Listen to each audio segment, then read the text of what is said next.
Come gather round the campfire and hear our ghostly tales of chilling terrors, darkest woes, and anything that goes bump in the night. So cuddle up with your best friend or dare it alone. The darkness is closing in and spirits are calling your name. This is Fireside Phantoms.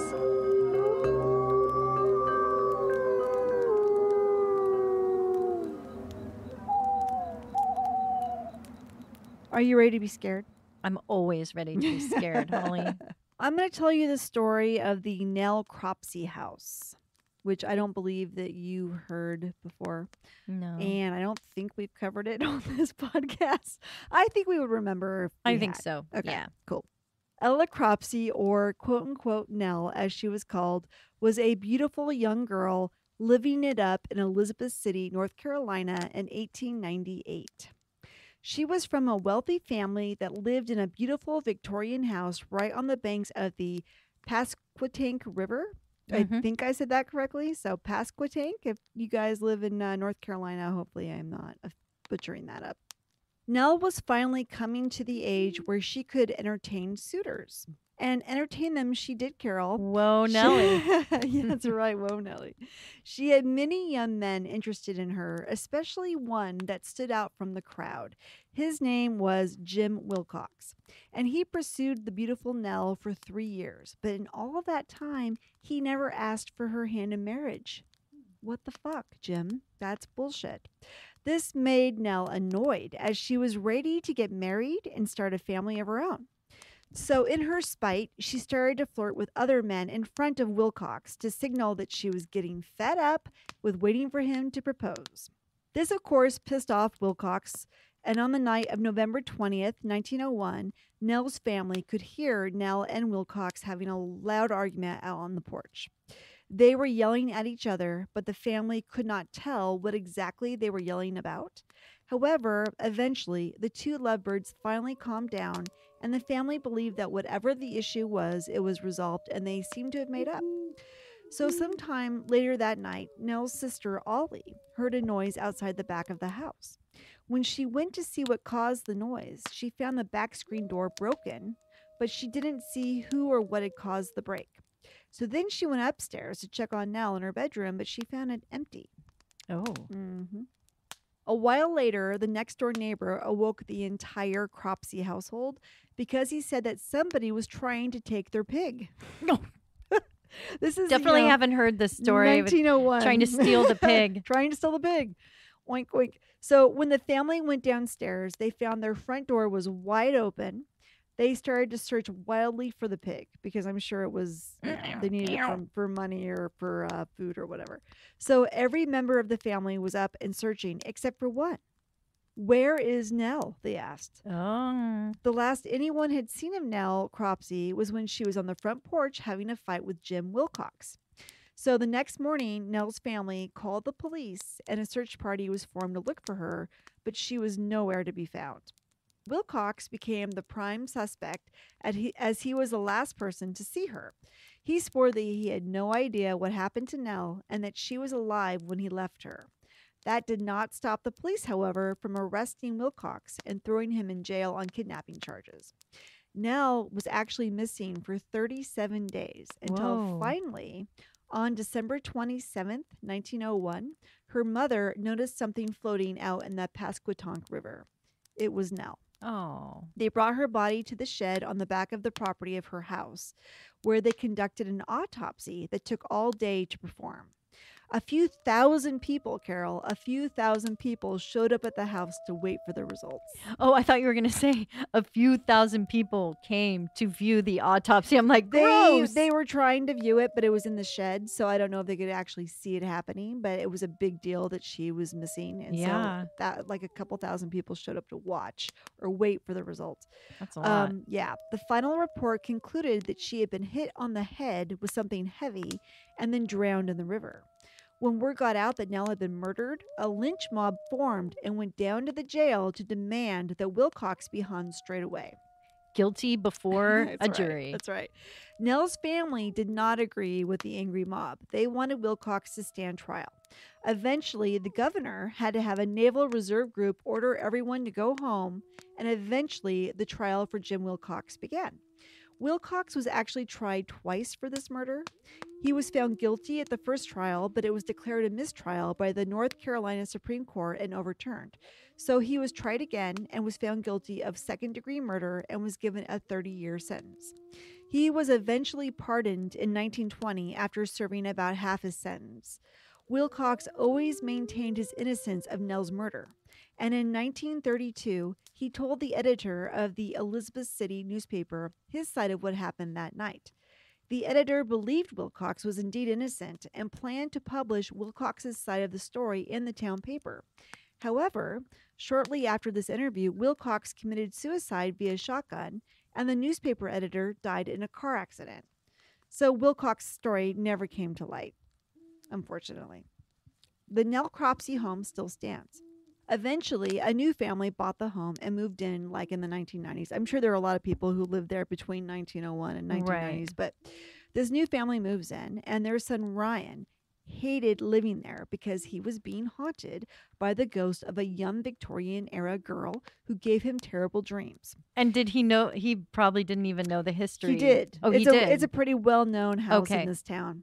Ryan claimed he was 15 years old. He woke up out of a dead sleep to see a young girl in a Victorian dress watching him sleep. No, creepy. He said she had dark hair and appeared to be in like a fog. She was begging him for help. Ryan said sometime after this first dream of her, he was in a terrible automobile accident. After he returned home from the hospital, he started dreaming about the girl in the dress. She was telling him that she knew he had been in an auto accident, but if he did not help her, his little brother would be next. So Yeah. she's She's telling him, you better help me or your brother is going to get it next. Oh my Ryan would wake up Running trying him. to scream, but nothing would come out. And finally, Ryan's mother came in to check on him, and he clung to her out of sheer terror. And she's like, 15-year-old boys do not cling to their mothers. He was that freaked out. So Ryan ended up moving away eventually, but he did come back to Elizabeth City, and he moved back in with his mom, who still lived in that house. He dreaded being back in that house. And sure enough, when he returned to that home, creepy things started happening to him once again, just like they did when he was a kid. This time, however, he was wide awake when things would happen. Once again, Ryan saw the same girl from his dreams. This time, she was ascending the stairs in the house. She looked straight at him, then turned and walked down the hall. Ryan began to panic. He needed to know if this ghost was going to terrorize him all over again. So what do you think he did, Carol? Oh, he performed a seance or something crazy like that? No. Oh, what did he do? Who you gonna call? You got it. He called Steve DeShavi and Amy Allen from Oh. the Dead Files. No, he didn't. He did. Fuck yeah, he did. Stop rolling your eyes. He did. And for those of you who are unaware of the TV show The Dead Files, it follows a retired New York City homicide detective named Steve DeShavi and a psychic medium named Amy Allen. They both do their own investigation of a haunted property, and then at the end of the episode, they sit down with the homeowners to compare their notes. Steve will interview the house occupants, the historians of the area, and he does any scientific testing to see if anything in our physical world could be causing the hauntings. Mhm. Whereas Amy does a quote-unquote walk at night with her ex-husband, who follows her around with a camera as she tells him what she is seeing, hearing, feeling, tasting, etc. Amy can see the dead and can get messages from them. Amy will also tell the homeowners if they can clear the home of the ghost or if they need to move away because it's too dangerous for them to stay. The Nell Cropsey story is from season 2, episode 5, titled A Watery Grave. And no, The Dead Files does not pay us to advertise our show, though I can see why you might think that. Oh my gosh. So, of course, when the Dead Files investigation starts, Amy, the psychic medium, picks up on Nell. She sees Nell in her Victorian dress with her long dark hair, and she is having a fit. Nell is having a fit, I should say. She exclaimed that Nell has a lot of teenage angst and would easily get angry. This energy just seemed to be playing out over and over again. Amy can see that Nell was pissed and she wanted to be free. She also picks up on the fact that a woman in the house was very sick, painfully sick with cancer. Like Amy kept saying she feels super nauseous and she just didn't feel good at all. And she sees that there's also a nice ghost there named Charlie who liked to fix things in the home, but sometimes he would make a lot of noise which the living people could hear. But then Amy ventures out into the back shed. This is where things get creepy and weird. While out there, she sees another man. He is hiding up in the rafters.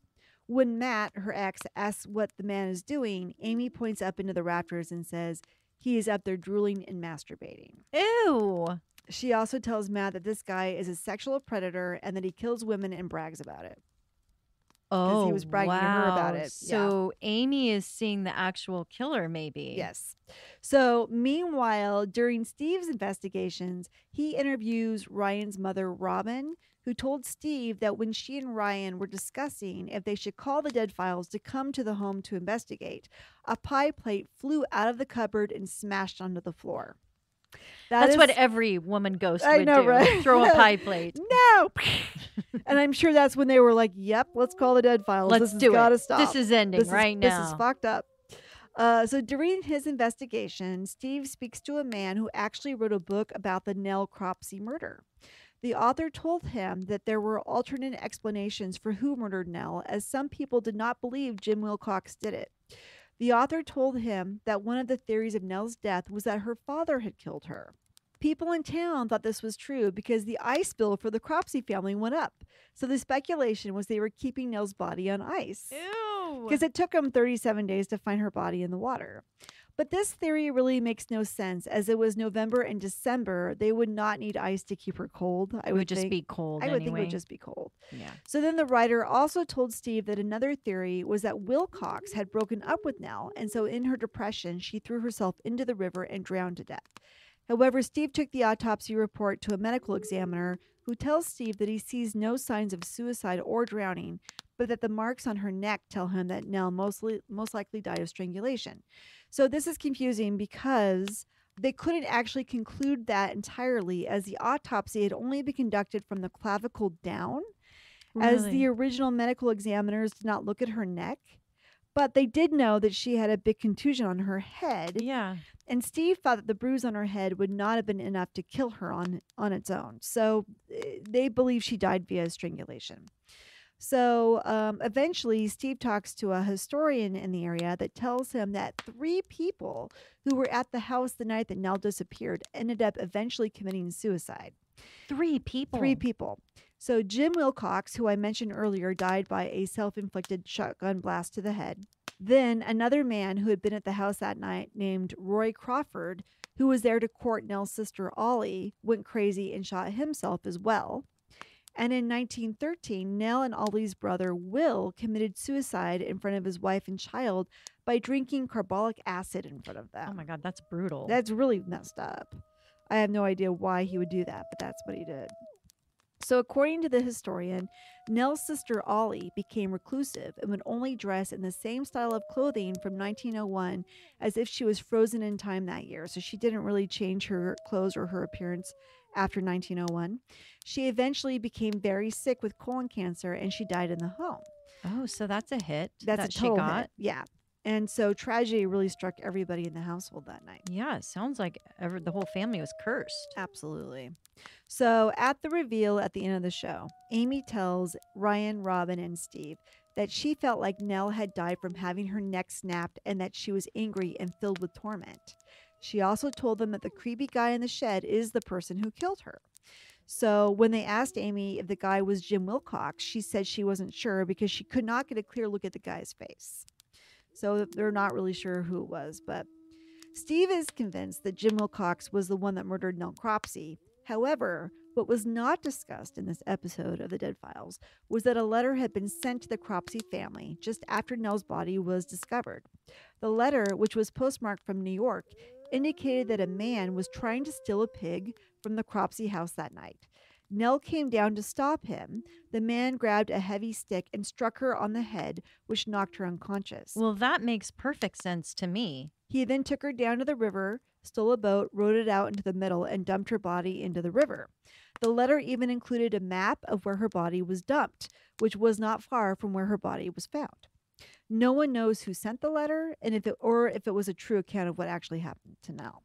Oh my gosh. But the autopsy report did not show any water in her lungs. Now, back in 1901, would they looked for that? Would they have known for that? I mean, I'm assuming so.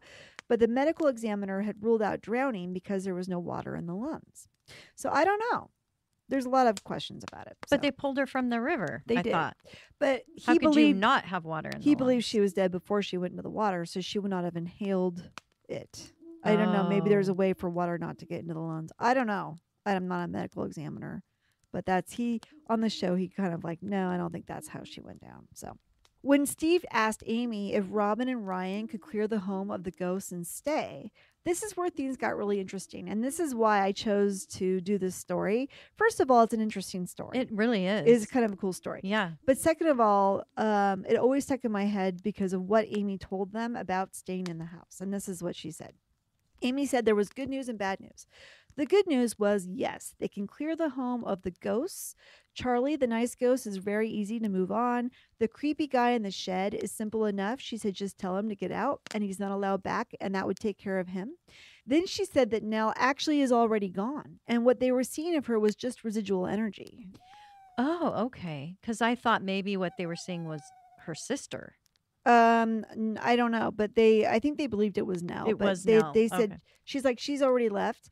Amy believes that they moved her on without realizing that they had moved her on. Maybe that Ryan even did it in his sleep without realizing it. And then Ryan tells Amy about the terrifying dream he had about Nell, the one in which Nell told him that if he didn't help her, that the car accident that he experienced would happen to his younger brother next. Ryan reveals to Amy that he actually had that same dream every night for 2.5 months. Oh, my Lord. And it really freaked him out.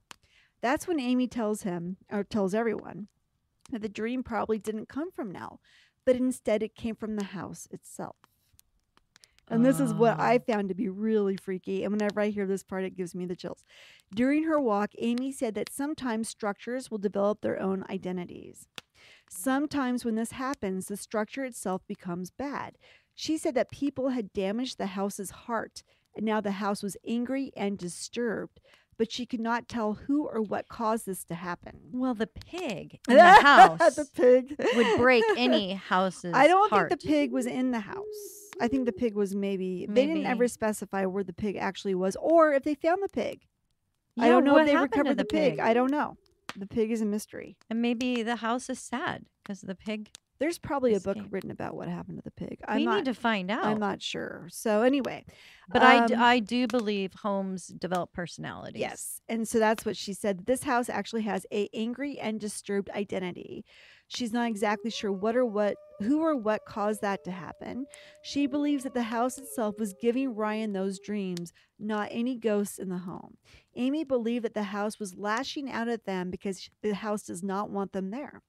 She said that in her experience, other structures that have taken on a disturbed identity like this had either been burned down or demolished, which makes me think of the Summerwind house that we did an episode on a couple seasons back, struck by multiple bolts of lightning and burned to the ground. That definitely was a home bent on self-destruction. Yes. Notorious reputation for being haunted. Yes. And I think that house probably had an identity like this one did. Yeah. And it burned itself down to the ground. And like Amityville had. Yeah. Yeah. Yes. Right. So I think that's really creepy. So weird. Mm-hmm. So Amy said houses like this are not meant to be lived in because the house does not want anybody in it. That's when Steve started to connect the dots. He said so many people connected to this house, and especially that night that Nell disappeared, met such terrible and tragic ends that perhaps there's something to what Amy was saying. Mm-hmm. The numerous suicides, the murder of Nell herself, and the painful colon cancer death her sister experienced. For all the people involved that night, maybe the house had influenced all of that. Interesting. That's really so Robin, the mom, then said to Amy, if they could just have a priest come and bless the house, would that just fix everything? And Amy's like, no, there is really nothing you can do. Amy warned them if they stay to be wary of illnesses, especially unusual ones, and to be careful as the house could have very negative influences on them. So in the post-show notes, it said that Ryan had moved out, but his family was staying in the home. I wonder if you could, there's got to be a way to fix a home like that. Maybe just rent it out as an Airbnb. Yeah, for people who want to ghost hunt. I mean, or no, Get I mean, possessed by it a does. house. It doesn't want to be a house, so maybe it could be like a business or something. Like, how could that be transformed? The energy transformed. I bet you that someday that house burns down. So it's a historical house because of all the hoopla. Let's do the cards on it. Oh, we should. That's a good idea. All the hoopla around that house. It is on the, I believe, I remember reading a long time ago that it's on the Elizabethtown, North Carolina, Elizabethtown ghost walking tour. Okay. I think they take you by there. Yeah. But it's a big deal in their community. So they're never going to tear it down themselves. I don't think. It could turn out to be a like business. A historical place for their Exactly. city. Okay. It's like the Lizzie Borden house in New Falls, Massachusetts. Sure. They're never gonna, or New River. They're never gonna tear that house down because of its story behind it. So yeah, let's do a tarot reading on that. Wouldn't that be fun? Yeah, let's do it. Okay, we'll be right back. We did reading on the fate of what will be the fate of the Nell Cropsey house, and I'm using the Light Seers Tarot by Chris Ann. Mm-hmm. And the first card I got was the Two of Swords, which shows me that there is a lot of just being tormented, just being, not sure what to do, that the house itself is constantly being pecked at, maybe remodeled, and it's pissed. It doesn't like that. And it's just being strung up in different... I'm really going off the imagery of the card I'm using. It's really just being tied up and pecked to death, and people are doing things with it that it doesn't like, and it's just an unhappy house. And the next card I get is the Ten of Wands, which I don't think many people stay. I think that they move on, and the house is burdened with its unhappiness, because the Ten of Wands tends to be a card of heavy burden, right? And in my card in particular, it shows this girl, she's packed her ox and she's moving on. So I think it's causing a lot of chaos in the home for people. They can't get settled in there and they move on, and the house itself doesn't want them in there anyway. Right. And I end with the Eight of Wands. Oh, wow. Yeah. Eight of Wands. That was your last card? That was my last card. Okay, Holly. Which tells I'm freaking out right now. Yeah. Why? Because I drew the same card as my third card, and we know exactly what that means. It means that house is going to burn down. It's going to be torched. It's going to go down in flames. Yep, because wands are flames or fire. Their wands are flames. And this deck in particular I'm holding up. Yeah. It's got fire from the wands. Yeah, absolutely. Oh my God. So tell me what I've got the chills right now. I know. Tell me what deck you're using and what you got. Oh, I'm using the same as last episode. The Tarot of Haunted House by Sasha Graham. I'm not even going to pronounce the second name. Okay. But I'll have it on the credits. And the first card I drew was the Page of Wands, coming to torch that home with his wand. Yeah. Actually, I think it just means that the energy there is unhappy, and, it's still being burdened by a spirit there. I think there's also still a spirit there. Okay. And the Four of Cups is emotional discontent. The house is just it's not at peace at all. Right. And ending with the Eight of Wands, burn, baby, burn. Yeah, it is.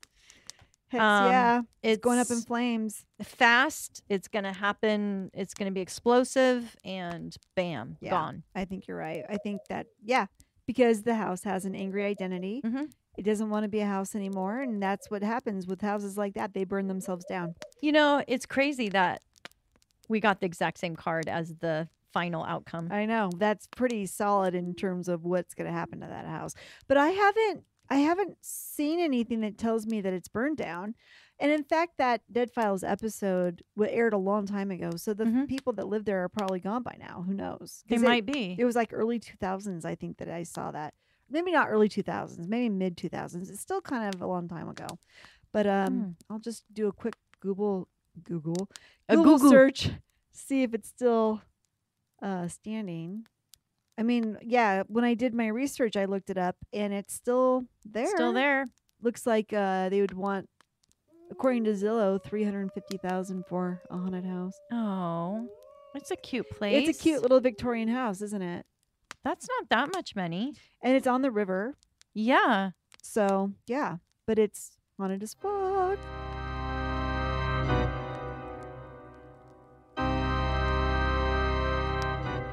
Well, Holly, my spooky story is coincidentally in South Carolina. No way. Yes Really? way. Well, hello, Carolinas. Yes, This I is guess, your episode. you know, we haven't had our synchronicity match up like this for a while. No, this is great. Yeah, this is fun. great. Yeah. South Carolina, which has lots of history and old plantations, going through different stories there. And there's this small city of Beaufort, known to be very haunted. Cool. I found in particular a very strange story about a property named The Castle, probably for its enormous size. It was the home of Dr. Joseph Johnson, who started building the home in the 1850s. He hadn't completely finished it yet when the Civil War broke out. The federal troops occupied the home, though, and used it for their wounded soldiers as a hospital. This stately home is located in downtown's Point neighborhood on Craven Street. I love that name. Yeah. Spooky. Yeah. And is well known among the locals as a landmark and frequent stops on tourist walks. Okay, cool. So another ghost walk, probably. Yeah. The castle had water coming up from the Beaufort River, creating a moat-like effect. So possibly another reason why it was nicknamed the castle. Right. It also had an outbuilding on the property that was used for a morgue, and the plantation grounds itself was used as a burial cemetery for unclaimed bodies. Well, that sounds like a good recipe for a haunting, doesn't it? It does. Yes. So it seems the Or a dragon slaying. or a dragon slaying. Yes. It seems the history of the founding colony of Charlesfort, which is now Paris Island, had an interesting settler, Jean Ribault, an explorer who came over from France to reside there back in 1562. How is this connected with Beaufort, you may ask? How is this connected with Beaufort, may I ask? Why, thanks, Holly. Well, among their family, Jean Ribault was rumored to have brought with him a dwarf named Gauche, Gosh. meaning awkward Yeah. or left in French. I guess people who are left-handed are awkward. An Anyway. awkward dwarf? An awkward dwarf. He was hired out as a jester, and he was this rough scoundrel, had a testy mouth that got him into lots of trouble, as well as getting into brawls often. Awesome. It was said that Gauche was away from Charlesfort in the area of Beaufort and made some enemies who impaled him with a sword and left his bloody body on a pike staked into the land. Ew. That would 300 years later become the same plantation home of Dr. Johnson's The Castle. Oh, okay. Okay. So it's tainted land because he's got a bloody awkward Murder, dwarf. a lot of murders on that property, and a lot of people dying on Yeah, that property yeah. from the Civil War. It is said that the spirit of Gauche liked the home because it reminded him of France. The home did slightly resemble a French chateau. After the war ended, Dr. Johnson came back to reclaim his home, paying a $2,000 tax. I guess a lot of these plantations went under. I mean, the families couldn't reclaim them because you had to pay back taxes on them. Oh, uh-huh. So it was kind of a scam. Yeah. Yeah. So sad. But Yeah. he was able to get his home back. Yeah. And he ended up finishing the building of the castle. The home had 6 massive columns supporting 2 porches and had long French windows framing the front doors. Mhm. The house, along with its gardens, occupies a full city block. It has 23 rooms and 8 fireplaces. Wow. A whole city block? A whole city block. Wow. It's Yeah. huge. Well, it's part of the gardens are part of that too. Oh, okay. The house, along with its gardens, occupies okay. a full city Okay. block. Got it. It's just a big property. Mhm. Many of the old oak trees and ancient olive trees were planted there by Dr. Johnson himself. Mhm. Gardeners tending the property started to complain that they were seeing an odd mist appear from the trees and take form in the shape of a little man. Okay. Poltergeist activity started to occur in the home, which involved the throwing around of chairs, moving heavy furniture, and knocking on walls. Mm-hmm. Some people say it is the ghosts of the deceased soldiers trying to find the hidden treasure of the doctor before the family had to escape their home. Oh.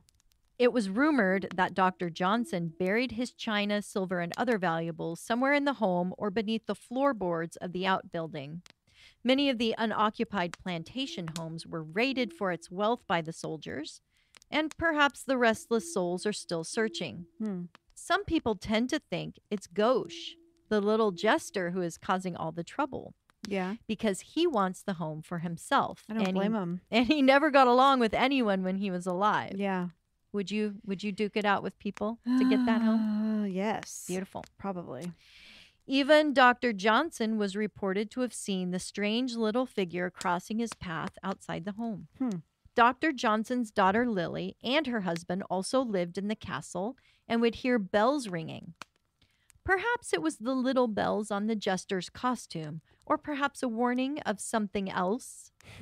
Many poltergeist activity use bells to announce their presence.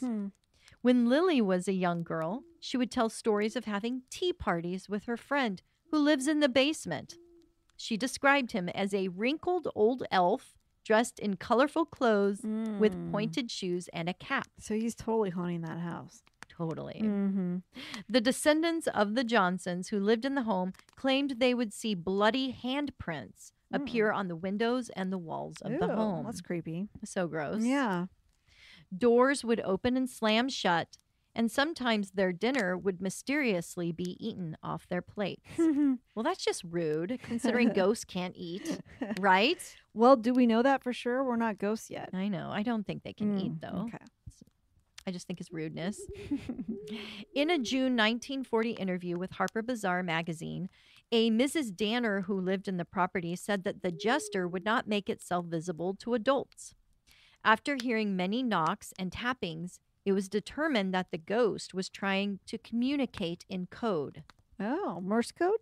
Well, this is a simple method, they said, similar to the Morse code commonly used by prisoners to communicate with one another.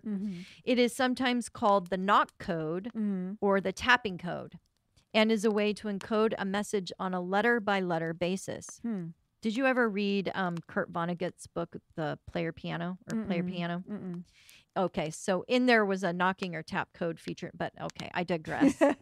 I think this would be really hard because not only would it be code, knocking, in tapping, but it would be in 16th century French. Oh, yeah. Right? Yeah. So this little guy came from France. So someone was hired to decipher the knockings, and a translation was published in Tales of Beaufort by Neil S. Graydon, who tells of a house guest visiting that helps to conduct an interview with the ghost. This is what they came up with. Who are you, and what do you call yourself? I am Gauche. Yeah. Why are you here? I live here in the cellar because it reminds me of home, and I won't ever get to see it again. Will you make yourself visible to me? No, I don't show myself to fools. What a personality. Mrs. Danner, who was interviewed, said the communications were a challenge. They had to be written down, and then the family had to find someone who could translate the archaic French language from the tapping code. Geez, that would be something to That's find brutal. somebody to do that. I mean, that's some determination. Yeah. But, they wanted to get to the bottom of why the house was experiencing so much paranormal activity. I mean, they probably didn't want to move. They loved the house, right? But only then, after all the trouble of doing this, they find out the message was not a greeting of peace.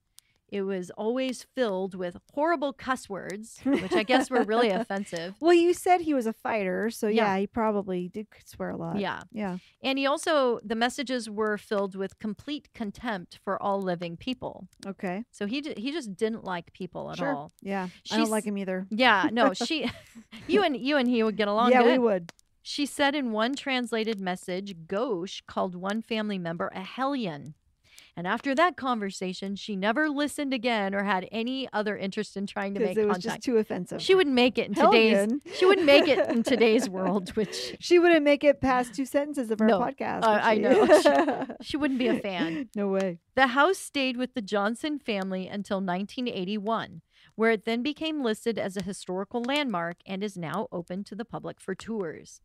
Visitors to the property still report seeing mists resembling a figure coming up out of the water from the river nearby, and sensing a ghostly presence, hearing footsteps, seeing bloody prints on surfaces, and hearing bells. So all of this is still continuing. Yeah. Huh. In 1999, the property was featured in the film Forces of Nature, starring Sandra Bullock and Ben Affleck. It's I've a rom-com. Seen that. Yeah. Yeah, so the grounds of the castle were painted green to enhance the beauty for the movie site of their wedding ceremony. Yeah. I remember that house. Yeah, good. So Rotten Tomatoes gave it a 45%. Oh, geez. So much higher than a Bennifer romantic comedy. Yeah. But anyway, I tried to see if there were any comments or reports of hauntings from the film crew.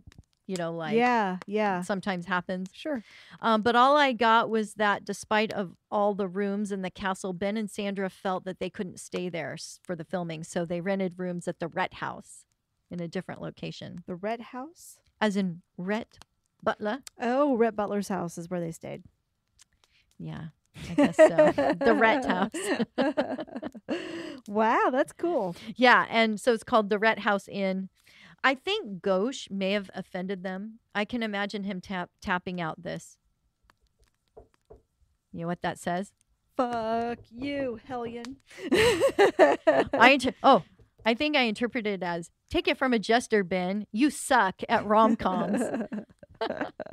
Oh, no. I mean, one thing I think about as I read these accounts of this haunting, if you could make bloody handprints on a window, why not just write in blood your message? Right. So much easier than knocking nonsense out on the walls. Maybe he didn't know how to write. You know, you said he came from the 16th century. Oh, my gosh. He probably didn't even know how to write. You were so knocking was all he had. Yeah. You're right. Yeah. That's why. Yeah. Well, thank you. Yeah. Mystery solved. You're welcome. So we ate at different restaurants. We both had mint lemonade. And our tarot readings are so in sync right now. In sync right now. So we're capturing the moment. We are.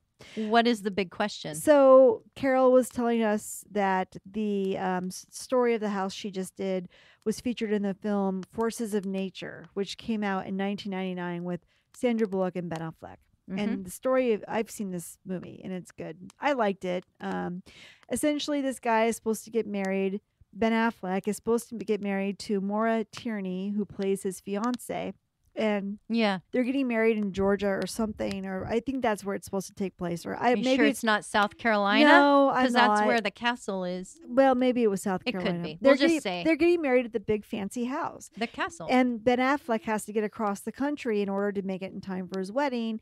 He ends up running into Sandra Bullock. Her character is named Sarah, so they end up becoming friends, and they're trying to get across the country together. And of course, along the way, they fall in love.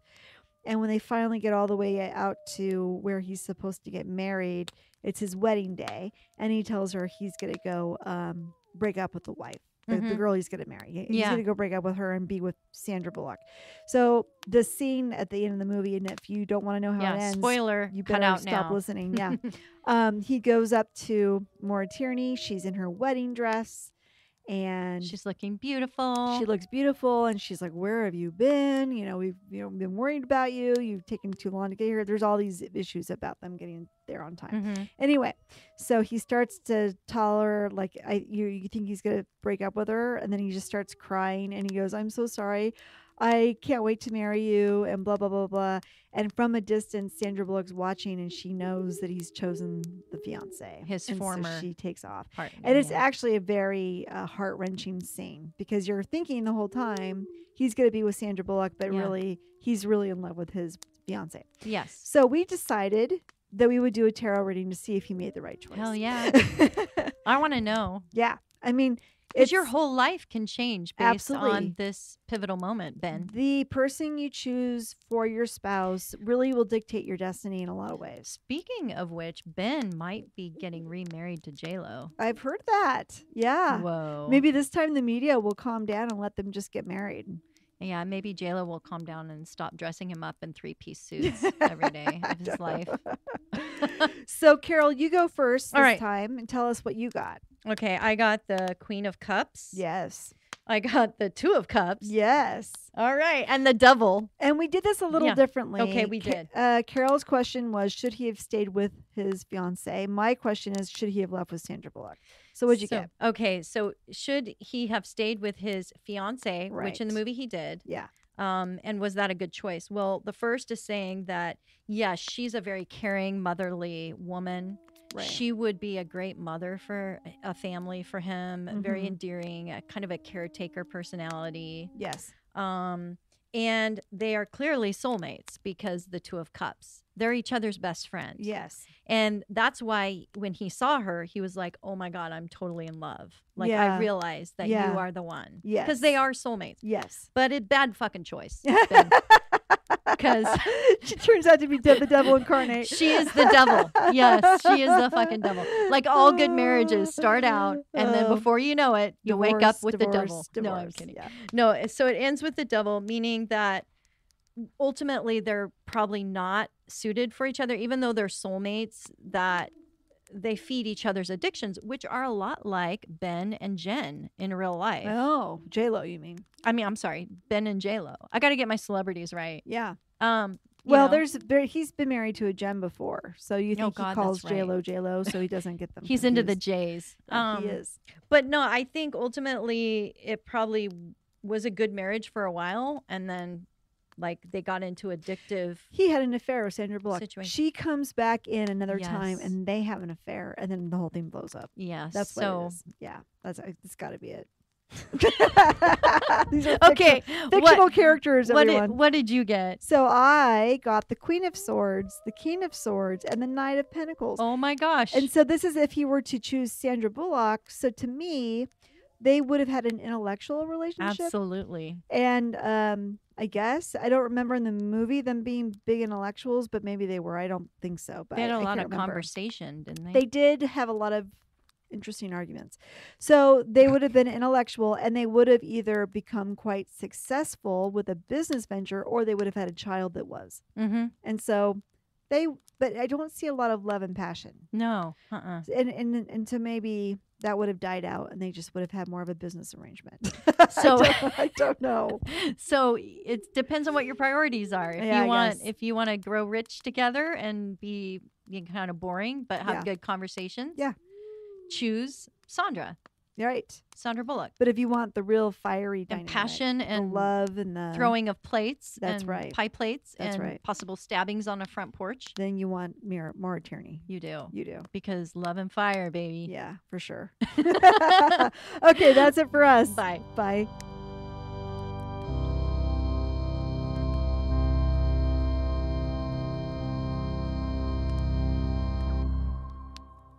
Ella Cropsey, or quote unquote Nell, as she was called, was a beautiful young girl living. Here we go. Then she said that. An explorer who came over from France. France. France. France. As the flames die down, do remain undaunted. Though all hitchhikers are ghosts, And all dolls are definitely haunted. hey guys, be sure to follow us on Instagram. Our handle is @Fireside Phantoms. If you have a spooky story you would like to share with us, send it to firesidephantoms@gmail.com, and you may hear it on a future episode.